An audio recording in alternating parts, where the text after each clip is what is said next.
இன்னைக்கு என்ன சேலஞ்சுனா மாத்தி யோசி. காண்டறதா இருக்கீங்களா வாங்க. விதி வந்தியில் கதவு செல்ல வேண்டும். என்னது? வாழ்க்கையில் தத்துவம் பேசக்கூடாது. என்ன தத்துவம் பேசக்கூடாது? வீட்டில் இருக்கும் பசி இருக்கும்.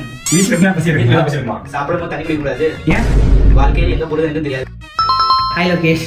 இன்னைக்கு விநாயகர் சதுர்த்தி எங்க அம்மா என்ன சீக்கிரமா எழுப்பி விட்டாங்க. எத்தனை மணிக்கு எழுப்பி விட்டாங்க? பால் கொடுத்தீங்கன்னா நான் விளையாட்டு அவுட் கோ பால். ஹாய் நவீன். வாழ்க்கை செழிப்பா இருக்கு. ஏன் நண்பா? இத்தனை எத்தனை படிக்கிற? இன்னைக்கு நான் வானவில்லை பார்த்தேன். இல்ல. மழை வந்தா கூட பிடிக்கணும். ஏன் பிடிக்கணும்? முடி நீளமாக வளர்ந்துடும். எவ்வளவு வளர்ந்துருக்கு? அம்மா இனிமேதான் வந்திருப்பாங்கன்னு நினைக்கிறேன். ஏன் நினைக்கிற? அப்பா கடைக்கு போயிருக்காங்க. வா. அகர முதல இருத்தெல்லாம் ஆதி பகவன் முதலே உள்ளது. ஏன் உங்களுக்கு? நான் அன்னைக்கு தோசை சாப்பிட்டேன், நல்லா இருந்துச்சு. எத்தனை தோசை சாப்பிட்ட? பேருந்தில் போகும்போது எனக்கு வாந்தி வரும். வாந்தி வருமா? ரொம்ப எனக்கு காய்ச்சலாக இருக்கிறது, என்ன பண்றதுன்னே தெரியல. ஹாஸ்பிட்டல் போடா. எனக்கு கல்லூரி படிக்கும் போது ஒரு பொண்ணை பிடிக்கும். இந்த சேனலோட நாங்க